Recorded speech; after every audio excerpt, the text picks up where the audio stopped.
Hello students, आज की इस वीडियो में हम मोनेरा जगत में जो हम कल पढ़ चुके थे उसके बाद जो दूसरा जगत है उसके बारे में चर्चा करने जा रहे हैं। और वो दूसरा जगत है जगत प्रोटिस्टा। जगत प्रोटिस्टा में क्या क्या विशेषताएं होती हैं और क्या इसकी डाइवर्सिटी होती है उसके बारे में हम आज जानने जा रहे हैं। तो जगत प्रोटिस्टा के मुख्य लक्षणों पे हम पहले गौर करते हैं, उसके बाद उसकी डाइवर्सिटी पे हम चर्चा करने जा रहे हैं। जो सबसे मुख्य चीज़ है जो जगत प्रतिष्ठा की आपने अपने मनो मस्तिष्क में रखनी है, जो प्रथम बहुत महत्वपूर्ण बात है वो यह है कि प्रोटिस्टा जगत में एक कोशिकीय यूकैरियोटिक जीव आते हैं। और ये एक कोशिकीय यूकैरियोटिक जीव कुछ तो जंतुओं से मिलते जुलते होते हैं और कुछ पादपों से मिलते जुलते होते हैं। ये देखिए, प्रोटिस्टा जगत जो दूसरा जगत है विटेकर के 5 जगत वर्गीकरण के आधार पर सभी एक कोशिकीय यूकैरियोटिक जीव प्रोटिस्टा जगत के अंतर्गत आते हैं। यानी ये सब अति सूक्ष्म होते हैं क्योंकि एक कोशिकीय होते हैं, लेकिन इनकी कोशिका विकसित होती है, यूकैरियोटिक होते हैं ये। इनमें विकसित केंद्रक पाया जाता है और झिल्ली से घिरे हुए कोशिकांग भी पाए जाते हैं। इनमें कुछ में कशाप और पक्षमाप भी पाए जाते हैं जिनके द्वारा ये गमन करते हैं। और इसके ज़्यादातर सदस्य जो हैं जलीय होते हैं, कुछ ही सदस्य स्थलीय होते हैं, अधिकतर सदस्य इसके जलीय होते हैं। अब हम देखते हैं कि ये जो प्रोटिस्टा जगत होता है, इस प्रोटिस्टा जगत में कैसे जीव पाए जाते हैं। यहाँ पर इस डायग्राम में आप देख रहे हैं प्रोटिस्टा जगत का एक भाग है यूग्लिनोफाइटा। इसमें आप देखिए ये यूग्लिना आपको दिखाई दे रहा है। दूसरा भाग है इसका क्राइसोफाइटा, इसमें सुनहरे शैवाल या गोल्डन एल्गी पाए जाते हैं जिनको हम डायटम्स भी कहते हैं। इसी तरह से पायरोफाइटा जो डाइनोफ्लैजिलेट कहलाते हैं, ये दो फ्लैजला या दो कशाप वाले प्रोटिस्ट होते हैं। इसी तरह से इसमें प्रोटोजोआ भी सम्मिलित हैं, जैसे कि सर्कोडाइना में अमीबा सरीखे प्रोटिस्ट सम्मिलित होते हैं। इसी तरह से सिलोफोरा में जो सीलिया या पक्षमाप वाले जो जीव होते हैं वो सम्मिलित होते हैं, जैसे कि पैरामीशियम और डाइडिनियम। इसी तरह से मेस्टिगोफोरा में फ्लैजलेट्स होते हैं जिनमें फ्लैजला पाया जाता है, जैसे ट्रिप्नोसोमा जो कि एक परजीवी है।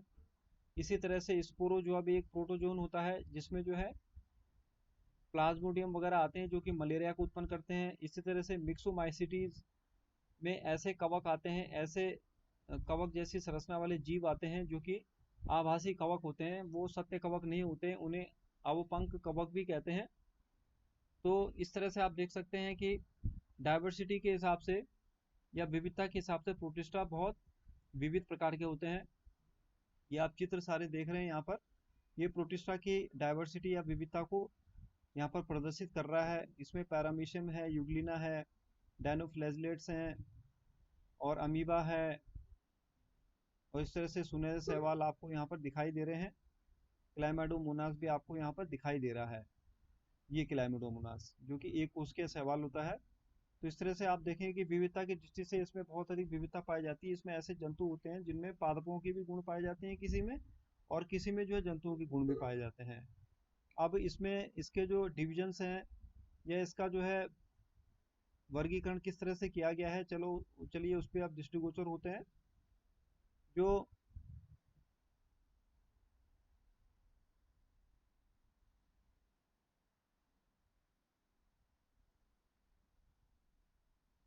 जगत प्रतिष्ठा को 3 भागों में मुख्यतः बांटा गया है। एक तो प्रतिष्ठा वे होते हैं जो कि पौधों के समान होते हैं, प्रकाश संश्लेषी होते हैं और पौधों के समान जो है अपना भोजन प्रकाश संश्लेषण के द्वारा बनाते हैं। दूसरे वे होते हैं जो कि कवक से समानता रखते हैं।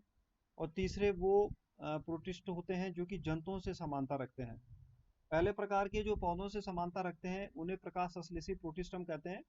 इसमें पायरोफाइटा डिवीजन आता है। और इसमें डायनोफ्लैजिलेट नाम के जीव आते हैं। दूसरा डिवीजन इसका क्राइसोफाइटा आता है, जिसमें डायटम्स पाए जाते हैं। और तीसरा यूग्लिनोफाइटा डिवीजन आता है, जिसमें यूग्लिना पाया जाता है। कवक के समान जो प्रोटिस्ट होते हैं उनको दो उपभागों में बांटा गया है, मिक्सोमाइकोटा और एक्रेसियोमाइकोटा। मिक्सोमाइकोटा में अकोशिकीय स्लाइम मोल्ड या अवपंक कवक आते हैं। एक्रेसियोमाइकोटा में कोशिकीय स्लाइम मोल्ड आते हैं। इसी तरह से जंतु के समान जो प्रोटिस्ट होते हैं वे 4 भागों में विभाजित किए गए हैं। अमीबिया प्रोटोजुआ, जिसमें अमीबा और एंटअमीबा आता है। कशाभिया प्रोटोजुआ, जिसमें यूग्लिना आते हैं।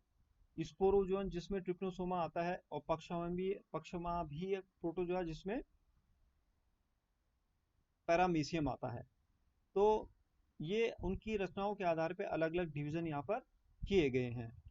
इसके साथ साथ अब हम जो है हर एक डिवीजन को अलग अलग क्रमशः पढ़ेंगे।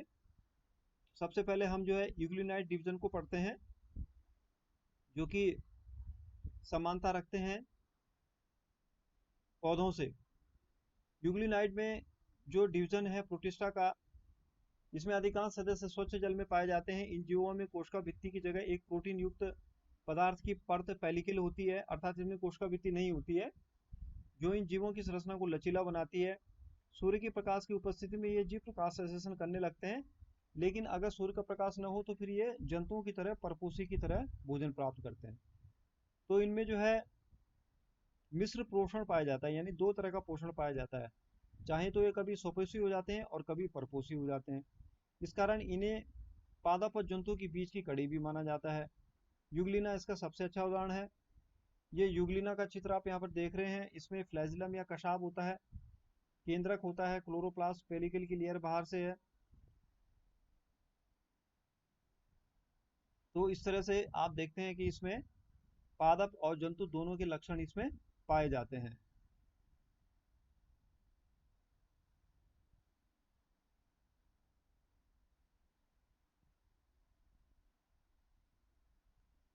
एक और डिवीजन इसका है क्राइसोफाइट। क्राइसोफाइट जो डिवीजन है प्रोटिस्टा का, उसको हम जो है बेसिलोफाइटा भी कहते हैं। और इसमें सुनहरे शैवाल यानी डेस्मिट और डायटम आते हैं। इन्हें समुद्र के मोती या आभूषण भी कहते हैं। इस समूह के सदस्य अलवणीय एवं लवणीय दोनों में पाए जाते हैं। ये समुद्र के मुख्य उत्पादक हैं, क्योंकि कई इंपॉर्टेंट चीजें इनसे बनती हैं। अगर हम डायटम को देखें तो डायटम जो है एक तरह का शैवाल होता है, जो कि कोशिका भित्ति जिसकी सेलुलोज की बनी होती है, लेकिन उसमें सिलिका भी पाई जाती है, इसलिए इसकी कोशिका भित्ति सिलिका युक्त होती है, जिसको शेल या फ्रस्टूल कहते हैं। इसकी कोशिका भित्ति 2 साबुन की डिब्बी के समान जो है आपस में जुड़ी हुई रहती हैं। साबुन की जो 2 डिब्बियां होती हैं वे जैसे एक दूसरे के ऊपर फिट रहती हैं, वैसे इसकी दोनों कोशिका भित्ति आपस में जुड़ी हुई रहती हैं और अंदर उसके जीव द्रव्य पाया जाता है।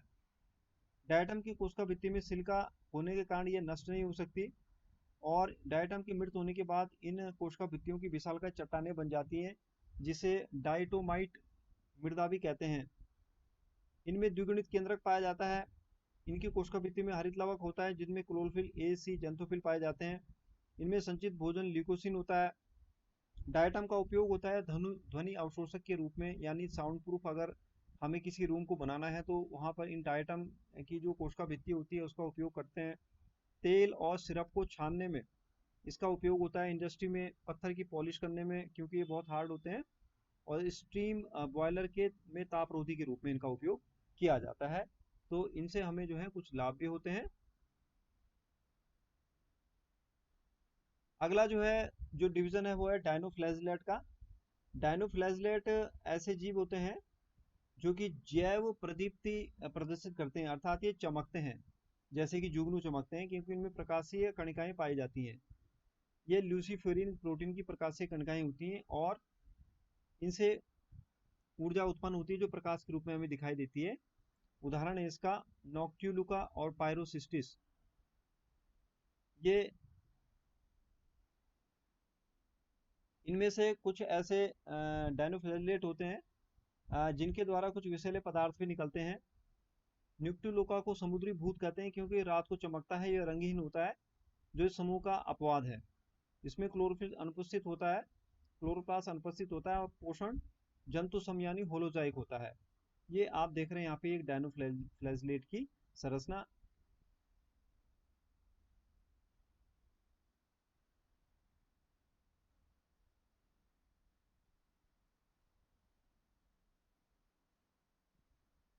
अब इसके बाद अगला जो डिवीजन है वो है अवपंक कवक का। अवपंक कवक यानी आभासी कवक। ये कवक होते नहीं है लेकिन कवक से मिलते जुलते होते हैं। इनको हम जो झूठे कवक भी कह सकते हैं, फाल्स फंजाई भी कह सकते हैं, और इनको प्रोटिस्टा जगत में सम्मिलित किया गया है। ये अपनी कायिक प्रावस्था के समय श्लेष्मीय समूह के रूप में होते हैं, अर्थात इनमें जो है बहुत ज्यादा श्लेष्मा पाई जाती है, बहुत ज्यादा चिपचिपे होते हैं ये। इन्हें अवपंक कवक कहते हैं। अवपंक कवक जो है मृतोपजीवी होते हैं, अर्थात मृत कार्बनिक पदार्थों से अपना भोजन प्राप्त करते हैं।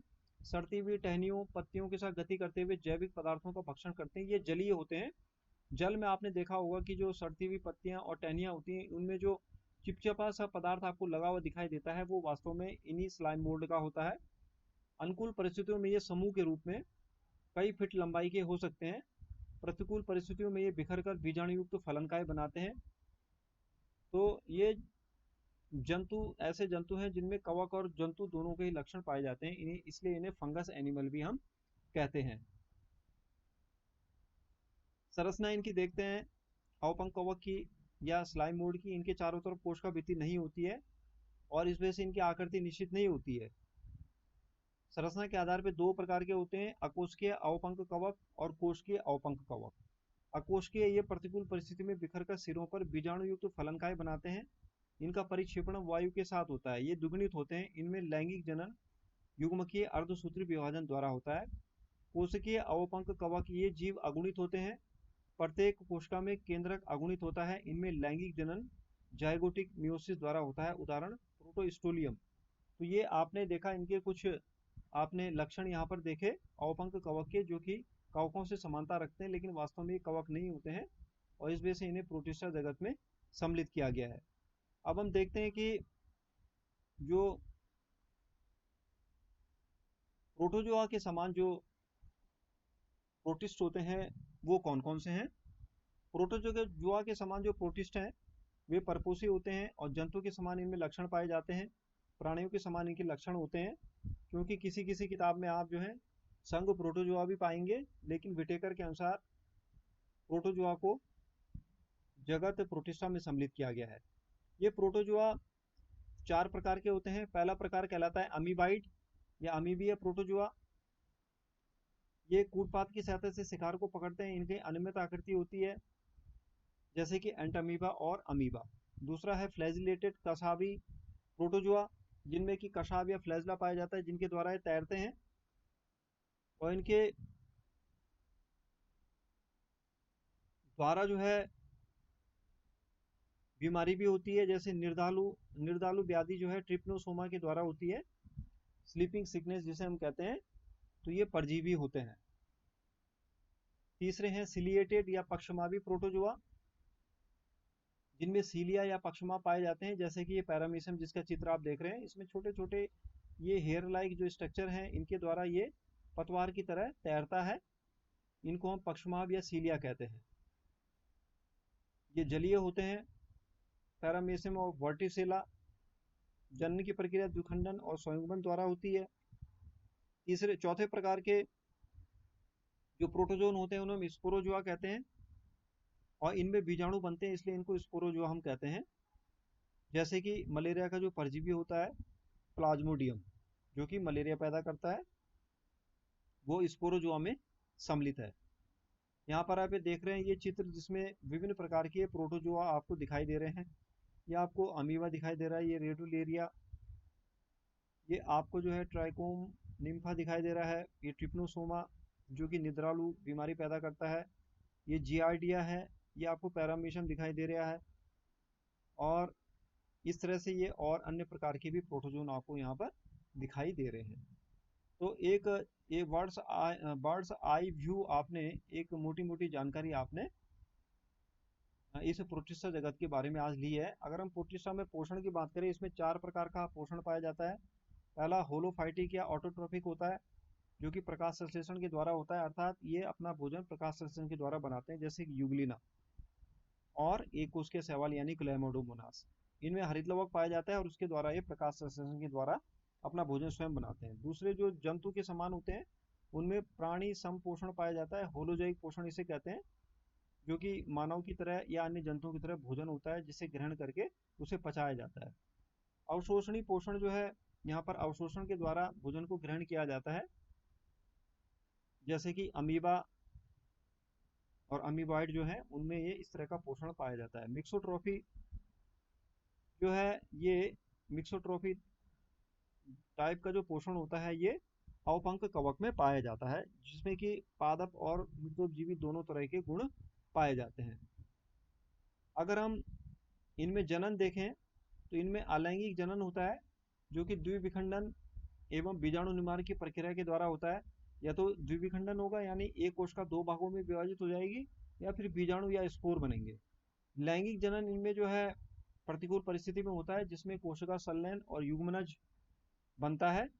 लैंगिक जनन समयुग्मकी, विषम युग्मकी और अंड युग्मकी हो सकता है। समयुग्मकी अर्थात युग्मक समान प्रकार के होते हैं, विषम युग्मकी यानी युग्मक असमान प्रकार के होते हैं, और अंड युग्मकी यानी मादा युग्मक अंड कोशिका कहलाती है और नर युग्मक चल होता है, जिसमें कि फ्लैजला पाया जाता है। तो इस तरह से हमने विविध पक्षों को पढ़ा इस प्रोटिस्टा जगत के और जानकारी प्राप्त करी। इसको आप अपनी टेक्स्ट बुक में जरूर रिवाइज करेंगे और उसके द्वारा आपको यह और भी अच्छी तरह से समझ आ जाएगा। तो ये प्रोटिस्टा जगत जो एक छोटा सा जगत भले ही है, लेकिन इसमें डाइवर्सिटी बहुत है, क्योंकि इसमें कुछ ऐसे जीव पाए जाते हैं जिनमें कि प्राणियों के समान भी लक्षण पाए जाते हैं, और कुछ जीवों में जंतुओं के समान लक्षण पाए जाते हैं। आशा करता हूँ मेरा यह वीडियो आपको अवश्य पसंद आया होगा। इसे लाइक और सब्सक्राइब आप अवश्य करें। धन्यवाद।